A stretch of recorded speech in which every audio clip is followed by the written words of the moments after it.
Thank you very much. I'm going to start for like 15 minutes and then I'm going to bring up Anders to have a conversation with me here. Okay, this is a short time to grasp a big issue, but I'm going to try.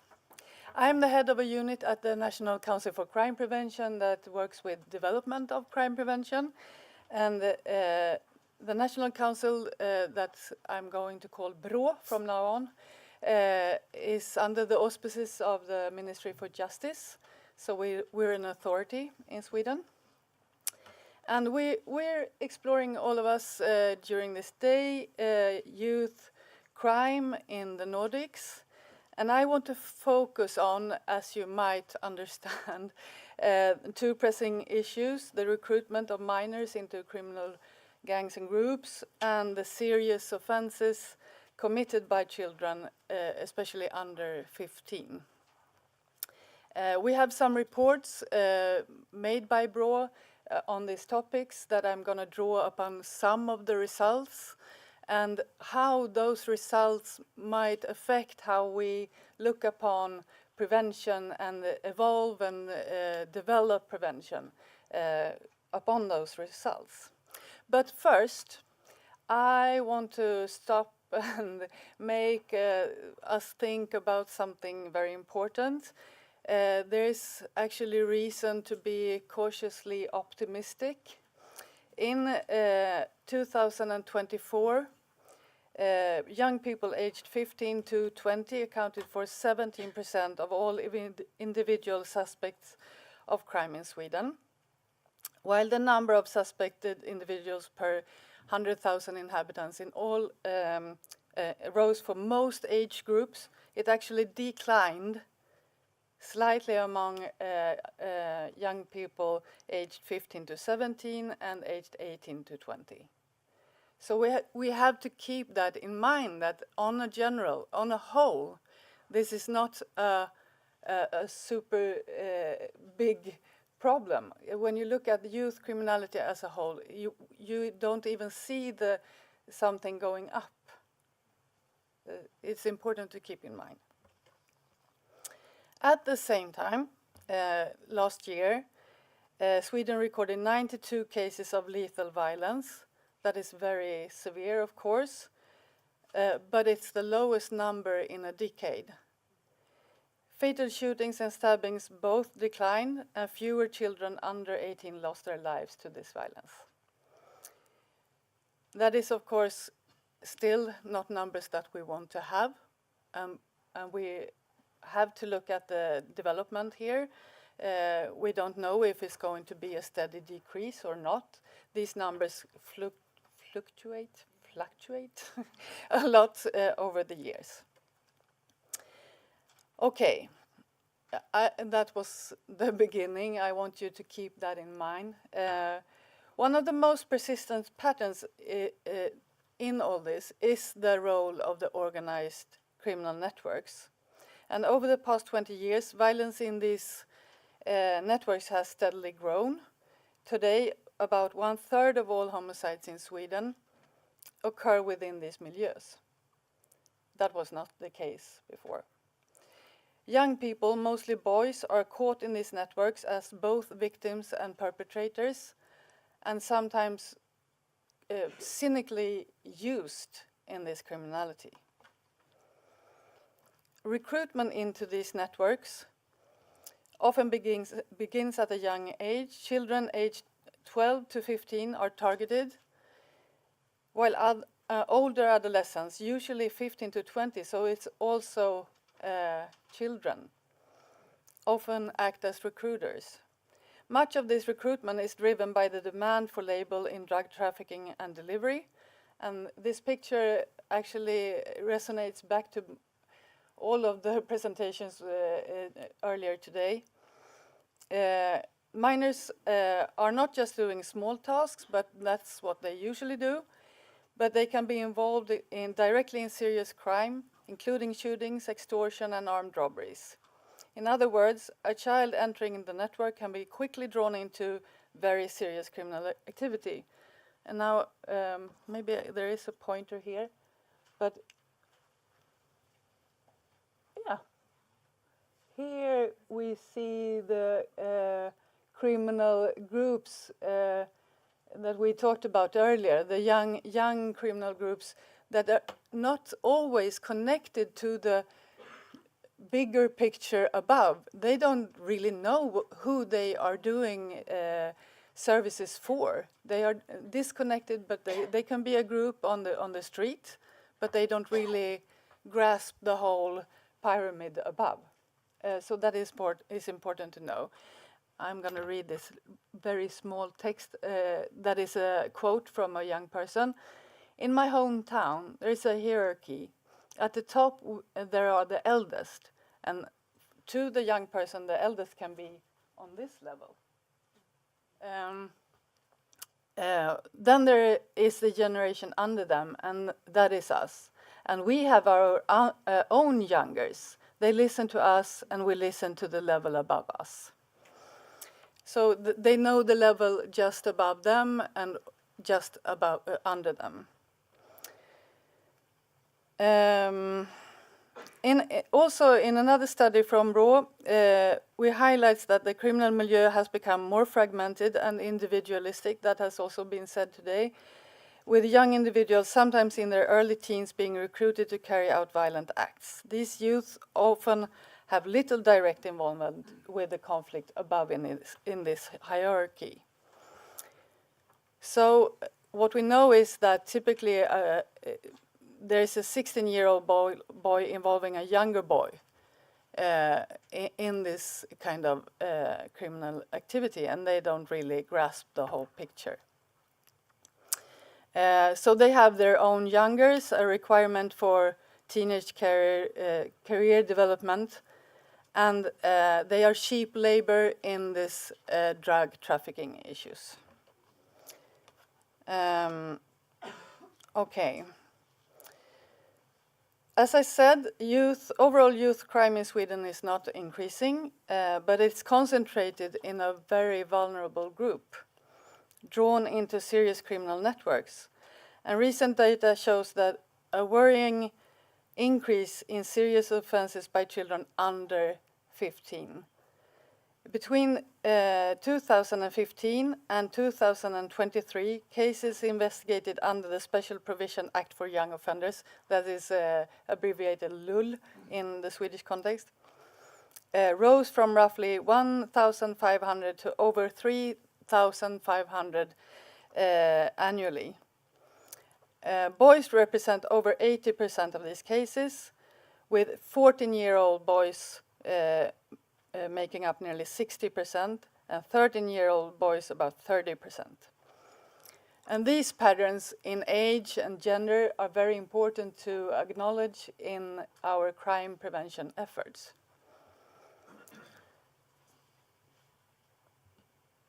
Okay, as I said, recruitment can happen very quickly. It can take just a day. That is also a thing that we have to consider when we make our measures. Digital platforms make this even easier for criminal networks.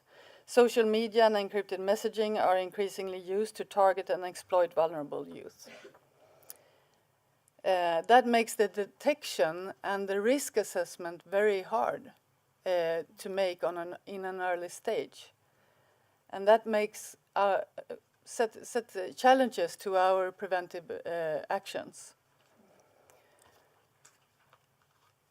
So, identifying risk early is difficult when it comes to these circumstances. Many of these children have prior contact with the social services, though, so that is an option. We can start to detect them there. Yet intervention often fails to address their complex needs at an early stage. So it's a challenge for everyone involved, social workers, schools, law enforcement, to find ways to reach the right child at the right time with the right support. And again, I am talking about these extreme cases now, not overall youth criminality. Police intelligence could help to do this, but police intelligence is sometimes there's a lot of it. You can't find what you need there, and sometimes it's just randomly shared between the agencies. So too much information can be overwhelming, but coordinating across agencies and developing streamlined ways to handle intelligence are essential if we want to act effectively and as quick as we want to. And another research finding is that when we have this hierarchy and something happens in the upper end in the hierarchy, that develops options for us as windows of opportunities, because someone always wants to take that place, right? And they are taken from the level below. So it always happens something when someone is maybe imprisoned or shot or leave the criminal network. A new place wants to be found, and then we want to take at least the lower level, see to that they don't take the place that is left. You see what I mean? That makes us an option to see an opportunity to say, no, you're not going up there, you're going out. And that needs the police intelligence to be knowing what's happening in this case. So, when we have that kid, when we want to offer support, it only works if the child understands it and wants it and wants to engage. And this means using communication strategies that resonates with the kids. And that's not an easy task. We want to make them feel heard, respected, and understood. And I think if we have in mind the prior speaker, what's said on one hand, we have to really work on this to be get the respect, get the trust. So this development that I'm talking about, it shows that traditional prevention approaches that are relying on gradual long-term interventions are no longer sufficient. We need interventions that are agile, flexible, are capable of being deployed immediately when risk signals appears in one day. We can't wait. The social services can't just make an appointment 3 months later. We have to be there at the same day. This is a challenge. I'm not just saying it's an easy thing to do. This is a challenge.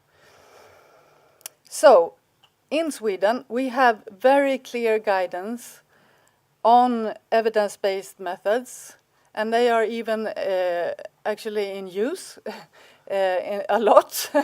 But this is a whole other lecture, actually, about how there is hardship to managing all those programs that exist. They have acronyms, you know them.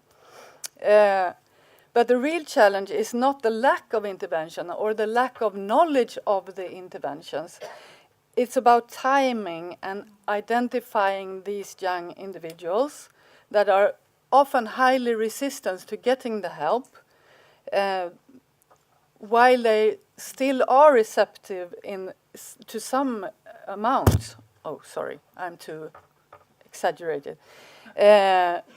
And making sure that schools and social services and police and civil society can act together within those time windows when they are open.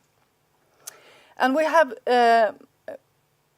some few things going on that makes me positive to the future. 2023, the municipalities in Sweden has a legal responsibility to prevent crime. You might be maybe surprised that that didn't exist before, but it isn't. But now they have to. And another step forward is that there is also created a sort of structure called BOB that operates on 3 levels: nationally, regionally, and local, in direct connection. And it's ensuring that signals are not lost between agencies, but because some agencies in Sweden works on a national level and some on a local level, and sometimes they don't talk. So that is something positive. And another promising approach that is going to be talked about later today is the focused deterrence approach, or group violence intervention, that has been piloted in Malmö. And I don't think I'm going to elaborate on what that is, because I think Kyle is going to do that later on.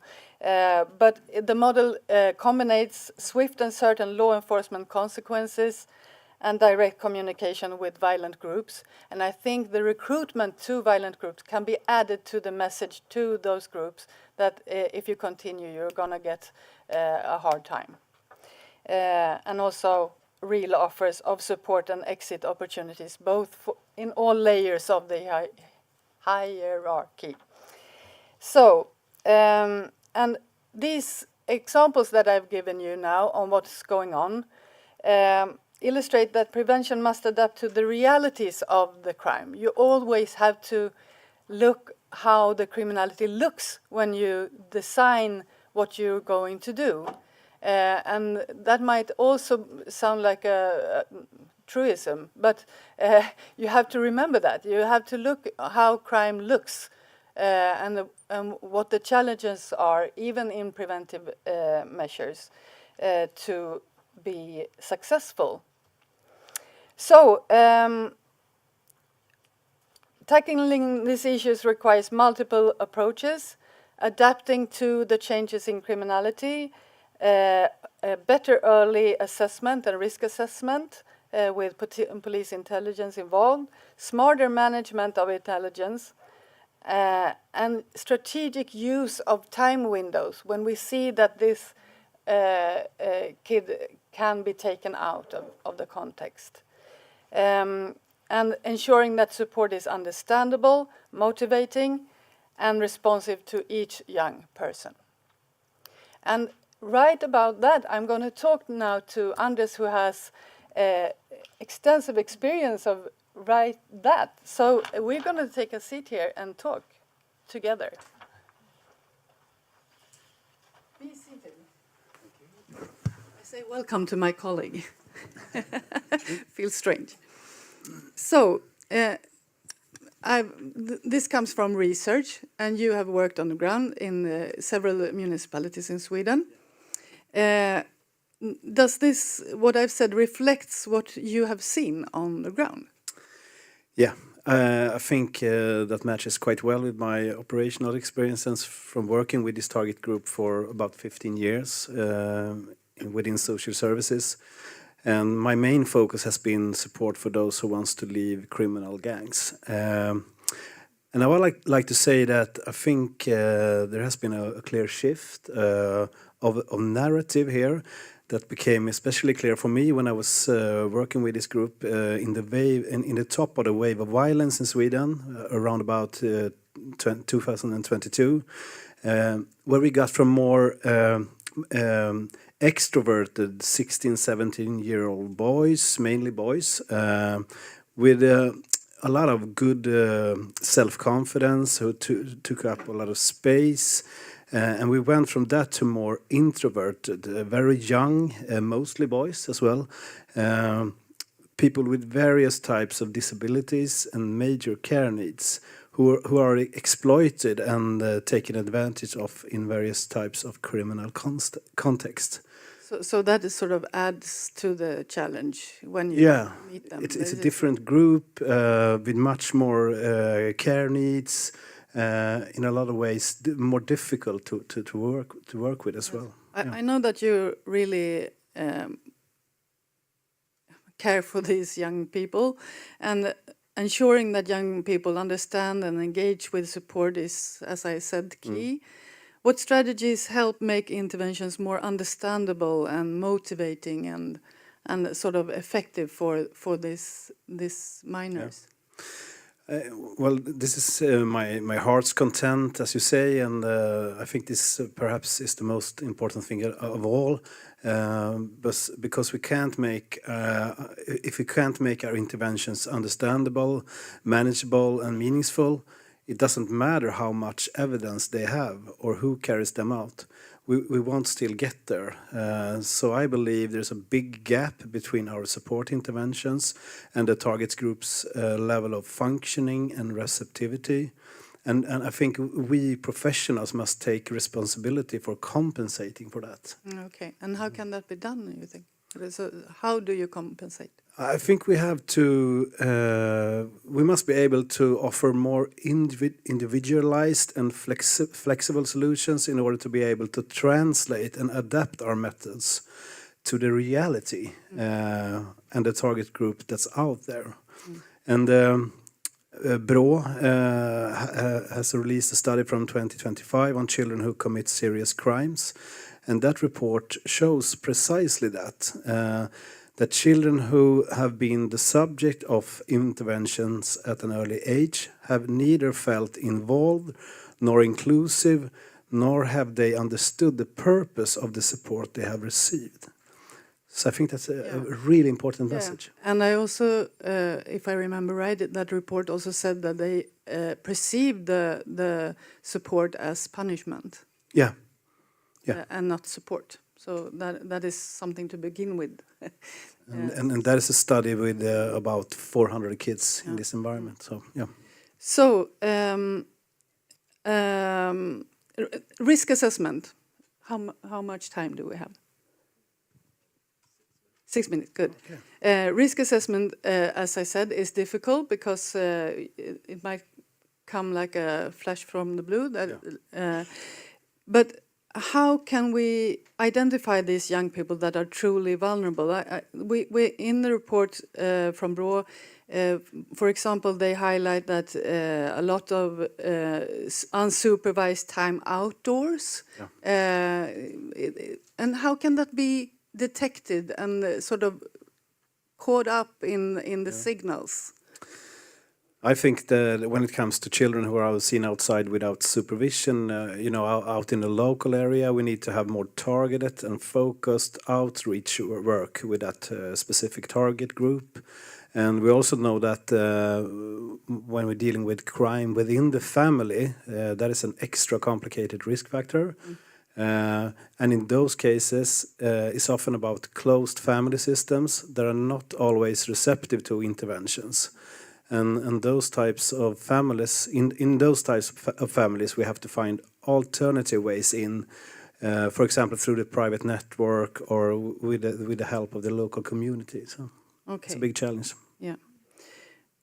Okay. And then we also talked about this time window when minors are most receptive, aligning with the responsivity principle in the risk, need, and responsitivity model. How can we make use of these windows, and can we in some way create them? Is it possible? Yeah, I think so.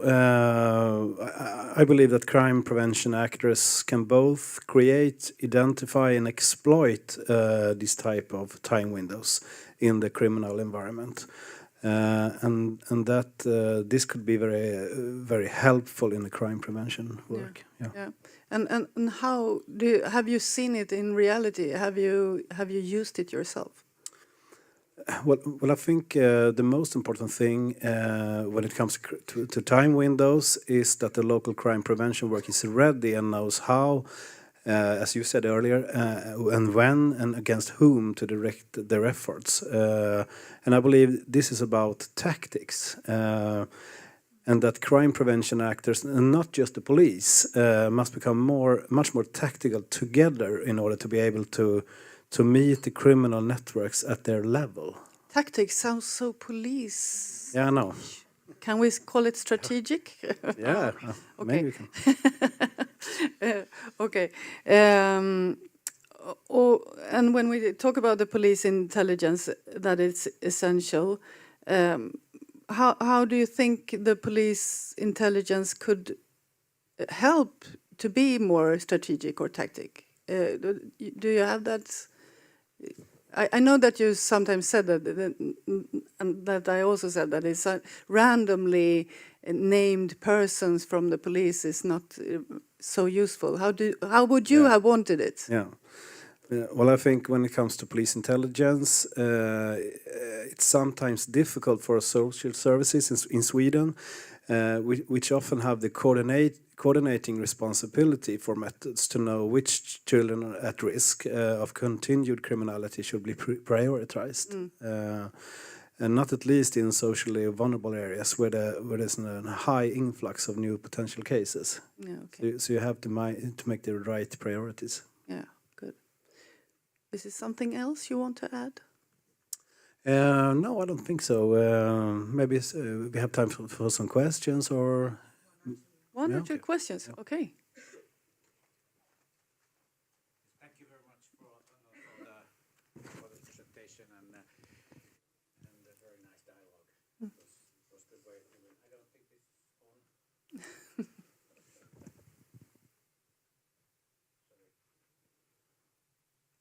Take that one, another one.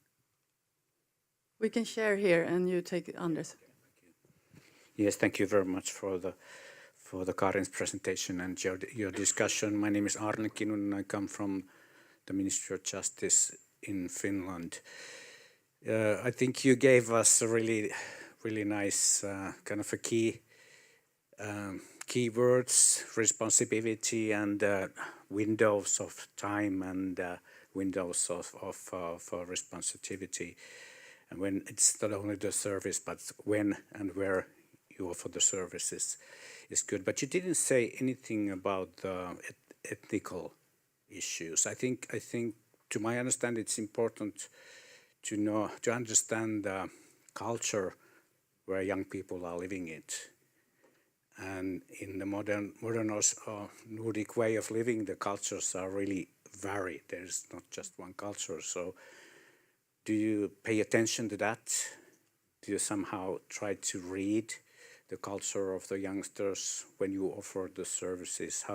Would you like to reflect that? Perhaps that adds to the how you meet the persons. Do you want to?